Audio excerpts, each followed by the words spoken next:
On va corriger l'exercice 41, page 216. Dans cet exercice, on a une fonction g qui est impaire. Je vais donc rappeler la définition d'une fonction impaire.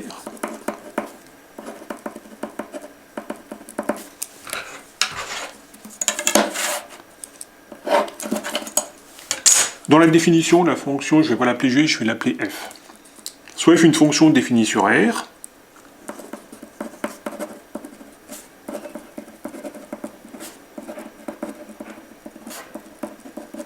alors je prends R, mais, parce que c'est le cas le plus général, mais j'aurais pu prendre un intervalle plus petit, symétrique par rapport à 0.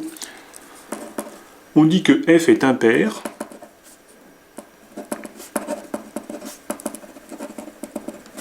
si f de moins x égale moins f de x pour tout réel x. On va voir à quoi ça correspond graphiquement.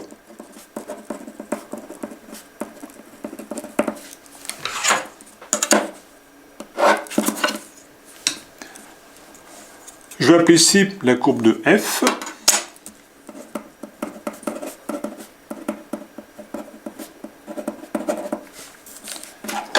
Je vais tracer un repère orthonormé, OIJ.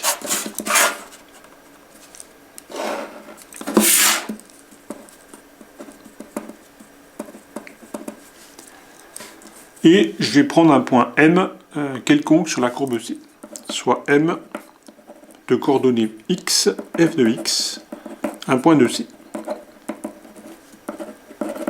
Alors si j'ai x en abscisse, puisque M est sur C, son ordonnée c'est forcément f de x.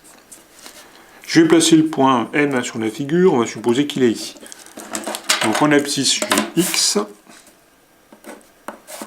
et puisque M est sur C, en ordonnée j'ai forcément f de x.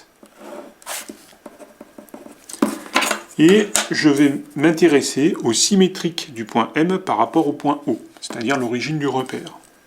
Soit M', le symétrique de M par rapport à O.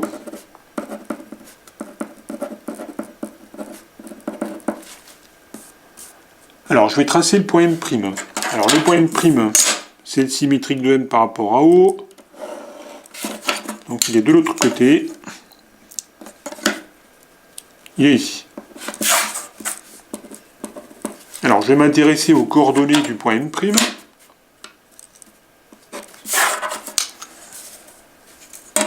L'abscisse est ici, et l'ordonnée est ici.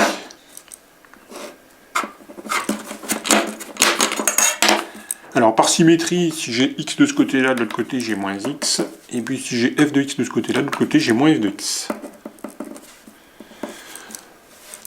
Je peux donc affirmer que le point M' a pour coordonnées moins x en abscisse et moins f de x en ordonnée.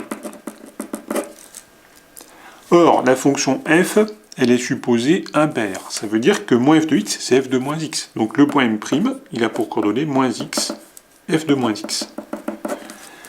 Et ça veut dire que le point M', il appartient à la courbe C.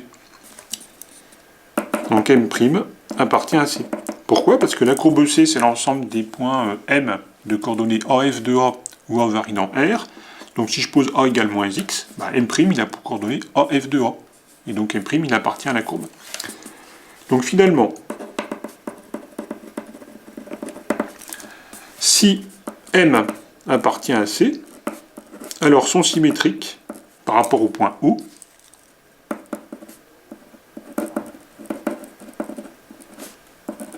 appartient à C. Donc je prends un point quelconque sur la courbe C, son symétrique il est aussi sur C. On dit que C est symétrique par rapport au point O. Donc C est symétrique par rapport à O.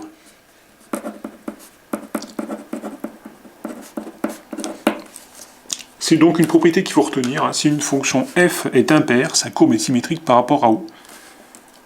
On admet la réciproque. Si la courbe est symétrique par rapport à O, alors la fonction f est impaire, c'est-à-dire que f de moins x égale moins f de x pour tout x. On va utiliser cette propriété dans l'exercice 41. Dans cet exercice, la fonction g est impaire. On a une portion de la courbe sur moins pi 0, et il faut en déduire la courbe sur 0 pi. Alors, comme la fonction g est impaire, on sait que sa courbe est symétrique par rapport au point O. Donc je vais prendre des points sur cette portion-là, et je vais tracer leur symétrique, sachant qu'ils sont sur la courbe. Alors, le symétrique de ce point-là, c'est lui-même. Le symétrique de ce point-là, il va se trouver de l'autre côté, c'est-à-dire ici. Le symétrique de ce point-là se trouve de l'autre côté, c'est-à-dire ici. Et puis le symétrique de ce point-là se trouve ici. Voilà. Et donc j'ai une courbe qui fait à peu près ça. Hop, et elle redescend ensuite. Voilà. Ah, je me suis trompé. Voilà. Voilà, ça fait comme ça, pardon. Parce que le symétrique de ce point-là, il est ici. On obtient ceci après correction. Si une fonction est impaire, et qu'on doit l'étudier, on doit par exemple étudier ses variations, eh bien, il suffit de l'étudier sur 0 plus l'infini. Et ensuite, par symétrie, on peut en déduire les variations sur moins l'infini 0. Donc la parité d'une fonction sert à réduire un intervalle d'étude.